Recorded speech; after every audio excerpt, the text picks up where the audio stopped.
alleanze con le altre forze del centro-sinistra? Certamente sì.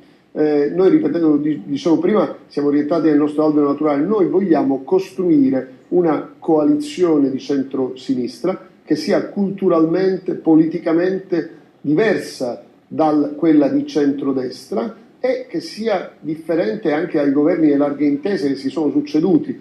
Prima larghe intese con Monti, poi larghe intese con Letta e Berlusconi, ora piccole poltroncine con Alfano, ma in sostanza alla fine con le larghe intese il Paese è andato sempre più indietro. Noi crediamo cioè in un governo che sia culturalmente e da un punto di vista proprio della proposta coeso e che possa assumersi responsabilità di governo. Riteniamo quindi che questa nuova legge, nella parte in cui prevede la necessità di aggregarsi, perché avere il 37%, c'era uno studio di Mannheimer fatto qualche giorno fa su Portaporta che diceva, e si parlava del 35 e non del 37, se il centrosinistra, a partire dal Partito Democratico, insieme a Selli, insieme all'Italia dei Valori, non si mettono insieme, basta che manca anche l'Italia dei Valori, il 35% in quel caso non si arriva. Il problema, devo dire, aggiungo, non è solo il problema, facciamo una somma algebrica, 3 più 5 più 2 arriva a 37, ma mettiamo insieme le idee. Noi Italia dei Valori vogliamo far parte di una coalizione di centrosinistra per dire la nostra, per confrontarci sui temi e fare in modo che alcune battaglie che magari il Partito Democratico non riesce a portare avanti o altri non riescono a fare, possiamo farlo insieme, questa è la nostra forza. Sulle preferenze, noi abbiamo chiesto che venissero introdotte le preferenze, perché se no il cittadino viene ancora una volta espropriato del diritto di scegliere. Questo Parlamento, questi Parlamenti che si sono succeduti hanno un vizio a monte, non ci sono eletti, ci sono nominati dai segretari dei partiti che non rispondono ai cittadini, non assumono responsabilità. Anche sul territorio. Anche sul territorio, certamente sì, perché alla fine io ho incontrato parlamentari, avendo anch'io fatto il parlamentare con questo sistema, però fortunatamente avendo fatto in gioventù il sindaco, come ricordate, sì, capisco che significa stare tra la gente e cercare il consenso sulle idee, perché è quello il modo vero di far politica. Amministrare il territorio forse è la cosa più bella, perché alla fine hai la percezione, politica, la percezione diretta, il cittadino viene a prenderti a casa se c'è il problema, alla fine però è quello, mentre in quel caso io sentivo alcuni colleghi parlamentari dire, io guarda, ma facciamo qualcosa sul tuo territorio. Alcuni mi rispondevano, no, ma io non mi occupo di territorio.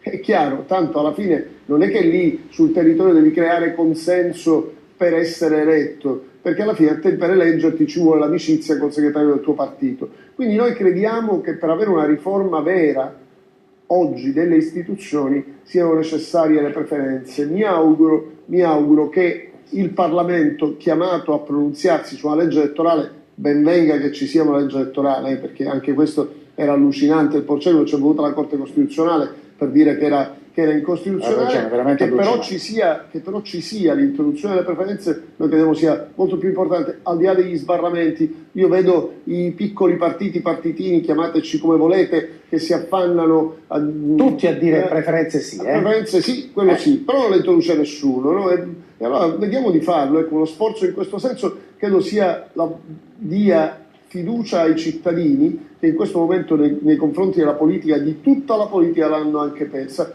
e dico di tutta la politica, compresa l'antipolitica che si spaccia per tale, sta in Parlamento, sta sui tetti, ma non fa alcuna battaglia a vantaggio dei cittadini. Beh, si aspettava che poi Renzi formulasse questi Italicum senza preferenze, se l'aspettava. Ma francamente no, anche perché io devo dire, mi aspettavo da lui da sindaco, da sindaco si parlava della legge dei sindaci, io credo che forse l'introduzione della legge dei sindaci sarebbe stata la migliore. In realtà l'unico sistema che funziona in Italia in questo momento è l'elezione diretta del sindaco. Lì tu sai, il giorno dopo le elezioni sai chi ha vinto, chi ha perso e chi è stato eletto, hai potuto scegliere i rappresentanti e hai anche una maggioranza che ti garantisce la governabilità. Poi è chiaro che se governi male la perdi, è un altro discorso.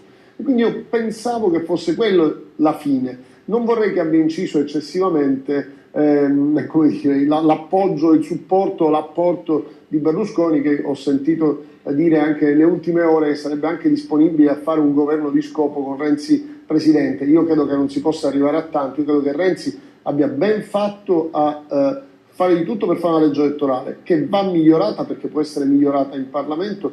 Dopodiché, se questo governo che già fa grande fatica, non riesce ad andare avanti, non fa niente per i cittadini, non vale la pena tenerlo a galleggiare, ma credo che sia la cosa migliore andare a votare.